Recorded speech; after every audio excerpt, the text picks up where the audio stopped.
నమస్తే ఫ్రెండ్స్. ఈరోజు మనం తిరుపతికి దగ్గరలో ఉన్న గుడిమల్లం అనే ఒక అద్భుతమైన పుణ్యక్షేత్రంలో ఉన్నాం. ఇక్కడ ఉన్న శివలింగం సామాన్యమైనది కాదు. ఇది దాదాపు 2300 ఏళ్ల నాటి చరిత్ర కలిగి ఉన్నది. అంటే 2వ శతాబ్దం నుండి 3వ శతాబ్దం నాటి చరిత్ర కలిగిన ఆలయం.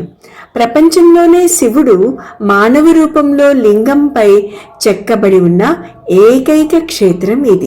పురాణాల ప్రకారం పరశురాముడు తన తండ్రి జమదగ్ని ఆజ్ఞ మేరకు తన తల్లి రేణుకాదేవిని సంహరిస్తాడు. ఆ మాతృహత్యా పాతకాన్ని పోగొట్టుకోవడానికి ఆయన దేశమంతా తిరుగుతూ చివరకు ఈ గుడిమల్లం ప్రాంతానికి చేరుకుంటాడు. ఇక్కడ ఒక చెరువును తవ్వి శివలింగాన్ని ప్రతిష్ఠించి ఘోర తపస్సు చేస్తాడు. పరశురాముడి భక్తికి మెచ్చిన పరమశివుడు ఇక్కడ ఉన్న చెరువులో ప్రతిరోజు ఒక బంగారు పుష్పం వికసించేలా వరమిస్తాడు. పరశురాముడు ఆ పువ్వుతో రోజు స్వామిని పూజించేవాడు. అయితే ఆ పుష్పాన్ని రక్షించడానికి చిత్రసేనుడు అనే యక్షకుడిని కాపలా ఉంచాడు. అనేక కథనాల ప్రకారం చిత్రసేనుడు సాక్షాత్తు బ్రహ్మదేవుని స్వరూపంగా లేదా బ్రహ్మదేవుడే యక్షుని వేషంలో వచ్చాడని చెప్తారు. పరశురాముని వద్ద కాపలా ఉన్నందుకు ప్రతిఫలంగా చిత్రసేనుడు తనకు ప్రతిరోజు ఆహారంగా ఒక మాంసపు జంతువును మరియు ఒక కుండ కళ్ళుని ఇవ్వాలని షరతు విధించారు. పరశురాముడు ఇందుకు అంగీకరించాడు. రోజు పరశురాముడు శివుని అర్చనకు కొంచెం ఆలస్యంగా రావడంతో చిత్రసేనుడు ఆ బంగారు పుష్పంతో తానే స్వయంగా శివుని పూజించడంతో ఆగ్రహించిన పరశురామునికి మరియు ఈయనకు మధ్య 14 ఏళ్ల పాటు ఘోర యుద్ధం జరిగిందట. చివరకు శివుడు ప్రత్యక్షమై వీరిద్దరిని తనలో ఐక్యం చేసుకున్నాడు. అందుకే గుడిమల్లం శివలింగంపై శివుడు చిత్రసేనుడి భుజాలపై నిలబడినట్లుగా కనిపిస్తాడు. ఈ లింగం త్రిమూర్తి స్వరూపానికి ప్రతీక. ఇందులో శివుడు లింగ రూపంలో, విష్ణువు పరశురాముడి రూపంలో అంటే మధ్య భాగం, నడుము భాగంలో విష్ణుమూర్తి అంటే పరశురాముడు, మరియు బ్రహ్మ యక్షుడైన చిత్రసేనుడు కింద భాగం, ముగ్గురు కలిసి ఉంటారు. మీరు ఈ శివలింగాన్ని జాగ్రత్తగా గమనిస్తే ఇది 5 అడుగుల ఎత్తులో పురుషాంగం ఆకారంలో ఉంటుంది. లింగం ముందు భాగంలో అంటే పై భాగంలో శివుడు మానవ రూపంలో నిలబడి ఉంటాడు. ఎంతో ప్రశాంత వదనంతో చిరునవ్వుతో ఉన్న రూపాన్ని ఈ గుడిమల్లం ఆలయంలోనే చూడగలము. ఆయన కుడి చేతిలో ఒక గొర్రె అంటే యజ్ఞ పశువు, ఎడమ చేతిలో పరశువు అంటే గొడ్డలి. ఈ గుడిమల్లం శివాలయాన్ని 1126 కామన్ ఎరాలో అంటే 10th సెంచరీలో చోళాస్, పల్లవాస్, విజయనగర రాజులు రెనోవేట్ చేశారంట, అంటే పునర్నిర్మించారట. ఈ దేవాలయం భారతదేశంలోనే మొట్టమొదటి దేవాలయం అట. స్వర్ణముఖి నది ఒడ్డున ఈ దేవాలయాన్ని చూస్తాం మనము. ఈ శివాలయాన్ని గురించిన చాలా ఇన్ఫర్మేషను చంద్రగిరి కోటలోని మ్యూజియంలో ఉంది. అక్కడ ఉన్న శిలా విగ్రహాలను నేను మన వీడియోలోనే చివరిగా ఇచ్చాను. ఈ ఆలయం గర్భాలయం అంతరాలయము ముఖ మండపం కన్నా కిందికి ఉంటుంది. శివలింగం లింగ రూపంలో కాకుండా శివుడు మానవ రూపంలో వేటగాని వలె ఉంటాడు. గుడిమల్లం ఆలయ చరిత్రలో అత్యంత ఆసక్తికరమైన రహస్యమైన ఒక విషయం ఉంది. ఏంటంటే అది ప్రతి 60 ఏళ్లకు ఒకసారి స్వర్ణముఖి నది నీరు స్వయంగా వచ్చి స్వామివారిని అభిషేకిస్తుంది. ఈ అద్భుతం చివరిసారిగా డిసెంబర్ 4, 2005 జరిగిందట. సాధారణంగా ఈ ఆలయ గర్భాలయం నేలమట్టం కంటే లోతులో ఉంటుంది. ఎప్పుడూ పొడిగా ఉండే గర్భాలయంలోకి 2005లో ఒక్కసారిగా స్వర్ణముఖి నది జలాలు ఉప్పెన్లా వచ్చి చేరాయట. ఆ నీరు శివలింగం చుట్టూ ఉన్న పానపట్టం నిండి లింగం పై భాగం వరకు చేరి స్వామివారిని అభిషేకం చేశాయట. ఆశ్చర్యకరమైన విషయం ఏమిటంటే ఆ నీరు ఎంత వేగంగా వచ్చాయో అభిషేకం పూర్తయ్యాక అంతే వేగంగా భూమిలోకి ఇంకిపోయాయట. ఈ నీరు కేవలం నది నీరు మాత్రమే కాదని సాక్షాత్తు కాశీ నుండి గంగమ్మే వచ్చి స్వామివారిని అభిషేకించిందని భక్తులు బలంగా నమ్ముతారట. అయితే ఇందులో ఒక సైంటిఫిక్ మిస్టరీ ఉంది. భూగర్భ జలమట్టం అంటే వాటర్ టేబుల్ 300 to 400 ఫీట్ లోతులో ఉన్నప్పటికీ నీరు అలా హఠాత్తుగా పైకి రావడం శాస్త్రవేత్తలకు కూడా ఒక సవాలుగా మిగిలిపోయింది. అంతకుముందు 1945లో ఇలా జరిగిందని అక్కడి పెద్దలు చెబుతుంటారు.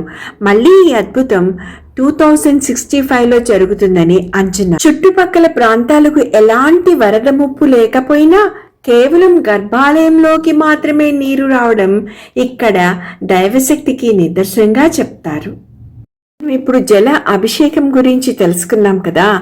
ఇప్పుడు సూర్యకిరణాల అద్భుతమైన అభిషేకం గురించి తెలుసుకుందామా? ఇక్కడ మీరు చూస్తున్నారు కదా, 15 రంధ్రాలు ఉన్నాయి. అవి 15 తిథులకి ఒక ఉదాహరణ. మరి ఇక్కడేమో 9 ఉన్నాయి. 9 గ్రహాలకి ప్రతీక ఈ రంధ్రాలు. అయితే ప్రతి సంవత్సరము ఉత్తరాయణం మరియు దక్షిణాయనం ప్రారంభమయ్యే సమయంలో సాధారణంగా జూన్ మరియు డిసెంబర్ నెలల్లో ఈ అద్భుతం జరుగుతుందట. నేరుగా సూర్యుడు ఉదయించే సమయంలో సూర్యకిరణాలు ఆలయం ముఖద్వారం గుండా ప్రవేశించి గర్భాలయంలోని శివలింగం పాదాలని తాకుతాయి. ఈ నిర్మాణ కౌశల్యం చూసారా? ఈ ఆలయం పడమర ముఖంగా ఉన్నప్పటికీ సూర్యరశ్మి లోపలికి ప్రసరించేలా కిటికీలు మరియు ద్వారాలను అమర్చారు కదా. కిరణాలు క్రమంగా పైకి ప్రాకుతూ స్వామివారి ముఖాన్ని కూడా తాకుతాయి. సైంటిఫిక్ యాంగిల్ చూద్దామా? 1000 ఏళ్ల క్రితమే మన పూర్వీకులు సూర్యుని గమనాన్ని లెక్క కట్టి ఖచ్చితంగా ఆ కిరణాలు లింగంపై పడేలా గర్భాలయాన్ని లోతుగా అంటే గజపృష్ఠాకారంలో నిర్మించారు.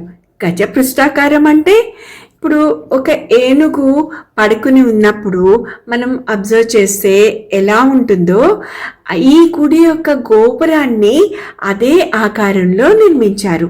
అది కూడా నేను నా వీడియోలో పెట్టాను, క్లియర్గా మళ్ళీ చెప్తాను. ఆ ఆకారాన్ని గజపృష్ఠాకారంగా నిర్మించారు. ఫ్రెండ్స్, మన పూర్వీకుల ఇంజనీరింగ్ ప్రతిభకు ఈ ఆలయం ఒక నిదర్శనం. ఆధునిక పరికరాలు లేని ఆ కాలంలోనే సూర్యకిరణాలు ఖచ్చితంగా స్వామివారిని తాకేలా ఈ గుడిని నిర్మించడం నిజంగా ఒక అద్భుతమే కదా. సాధారణంగా శివాలయాలు చతురస్రాకారంలో ఉంటాయి, కానీ గుడిమల్లం పరశురామేశ్వర ఆలయం గర్భాలయం వెనుక భాగం అర్ధచంద్రాకారంలో చూశారు కదా, ఇలా ఉంటుంది. ఈ రకమైన నిర్మాణాలు చాలా అరుదు. పల్లవుల కాలంలో మరియు అంతకుముందు బౌద్ధ చైత్యాల నిర్మాణంలో ఈ శైలిని వాడేవారు. గుడిమల్లం ఆలయంలో గర్భాలయం నేలమట్టం కంటే లోతుగా ఉంటుందన్నాను కదా. దీనివల్ల గజపృష్ఠాకారం మరింత స్పష్టంగా ఏనుక వెనక భాగంలాగే కనిపిస్తుంది. ఇలాంటి నిర్మాణాల్లో ధ్వని తరంగాలు అంటే చాంటింగ్ సౌండ్స్, మనం ఏదైనా శ్లోకం చదువుతున్నప్పుడు ఆ సౌండ్స్ గర్భాలయం అంతా సమానంగా వ్యాపించి భక్తులకు మంచి ప్రకంపనలను అందిస్తాయి. అంటే పాజిటివ్ వైబ్స్ వస్తాయి మన అందరికీ. ఇంకొక ఆర్కిటెక్చరల్ మిస్టరీ గురించి చెప్పనా? గర్భాలయం పైన ఉన్న స్లాబ్లో అంటే కప్పులో వృత్తాకారంలో 18 రంధ్రాలు చెక్కబడి ఉంటాయి. ఇవి చూడడానికి కేవలం వెంటిలేషన్ కోసం చేసినట్లు అనిపిస్తాయి, కానీ వీటి వెనుక లోతైన అర్థం ఉంది. ఇది వెలుతురు ప్రసారం కోసం. ఈ 18 రంధ్రాలు గర్భాలయం లోపలికి సూర్యరశ్మిని ఒక క్రమ పద్ధతిలో ప్రసరింపజేస్తాయి. బయట ఎండ తీవ్రతను బట్టి లోపల ఉన్న శివలింగంపై వెలుతురు మారుతూ ఉంటుంది. ఈ రంధ్రాల నుండి వెలుతురు పడని నిర్దిష్ట కోణంలో అంటే డార్క్ కార్నర్స్ గర్భాలయం లోపల కొన్ని అరలు ఉన్నాయి, అంటే సీక్రెట్ ఛాంబర్స్ అన్నమాట. బయట నుండి చూసేవారికి ఈ ప్రాంతం కట్టిక చీకటిగా కనిపించేదట ఆ కాలంలో. ఇప్పుడైతే ఎలక్ట్రికల్ లైటింగ్ అన్ని పెట్టేశారు. పూర్వకాలంలో రాజులు పూజారులు స్వామివారి బంగారు ఆభరణాలను విలువైన వస్తువులను ఈ సీక్రెట్ కార్నర్స్లో అంటే డార్క్ కార్నర్స్లో భద్రపరిచేవారట. శత్రువులు ఎవరైనా ఆలయంపై దాడి చేసినా ఈ చీకటి అరలలో ఏముందో కనుక్కొనడం కూడా చాలా అసాధ్యంగా ఉండేటట్లుగా డిజైన్ చేశారు. గర్భాలయం భూమి లోపలికి ఉండడం వలన భక్తులకు గాలి ఆడటానికి మరియు లోపల వెలిగించే దీపాల పొగ బయటికి వెళ్ళడానికి కూడా ఈ 18 రంధ్రాలు సహకరిస్తాయి. ఆధ్యాత్మికంగా ఇవి బ్రహ్మరంధ్రాలకు ప్రతీక అని కూడా అంటారు. సాధారణంగా ఏ ఆలయంలోనైనా నంది శివలింగానికి నేరుగా ఎదురుగా ఉంటుంది, కానీ గుడిమల్లంలో నంది కొంచెం పక్కకు తిరిగి ఉంటుంది. ఇలా చాలా అరుదు. నంది తన ముఖాన్ని శివలింగం వైపు కాకుండా ఆలయ ప్రవేశ ద్వారం వైపు లేదా కొంచెం పక్కకు తిప్పుకుని ఉన్నట్లు కనిపిస్తుంది. దీనికి కారణం శివుడి ఉగ్రరూపం చూడలేక లేదా స్వామివారి ఆజ్ఞ మేరకు పక్కకు జరిగిందని భక్తులు నమ్ముతారు. లేదు అంటే ఇంకొక కథ కూడా చెప్తారు. పరశురాముడు మరియు చిత్రసేనుడు యుద్ధం చేసినప్పుడు ఆ ఉధృతిని తట్టుకోలేక నంది పక్కకు జరిగిందని ఒక స్థల పురాణం ప్రచారంలో ఉంది. ఆలయ ప్రాంగణంలో ఎన్నో విగ్రహాల్ని ప్రతిష్ఠించి ఉండడం చూస్తాము. వైష్ణవదేవి, అభయ వెంకటేశ్వర స్వామి, హనుమంతుడు, దత్తాత్రేయుడు, చండికేశ్వరుడు శివుడి యొక్క మహాభక్తుడట. ఆయన విగ్రహాన్ని కూడా చూస్తాం, కానీ అది శివుని వైపు తిరిగి ఉంటుంది. తన లోపల నుంచి తొంగి చూస్తే కానీ కనిపించరు ఆయన.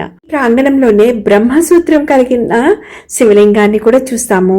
అలాగే రాతితో తయారు చేసిన ఎన్నో పరికరాల్ని కూడా చూస్తాము. ఇలా చెప్పుకుంటూ పోతే చాలా చారిత్రాత్మకమైన విషయాలు ఎన్నెన్నో ఉన్నాయి. రామేశ్వరుని విగ్రహాన్ని పరీక్షిస్తే ఆయన ఎడమ చేతిలో ఒక గొడ్డలి, కుడి చేతిలో జంతువు ఉంటాయి. ఇలా ఎన్నో ఆ శిల్పకళని గురించి నేను వర్ణించలేను. మీరందరూ వెళ్ళి వస్తారు, చూసి ఇంకెన్నో విషయాలు నాకు చెప్తారని కోరుకుంటున్నాను. Thank you for watching. Subscribe చేయండి, లైక్ చేయండి, షేర్ చేయండి.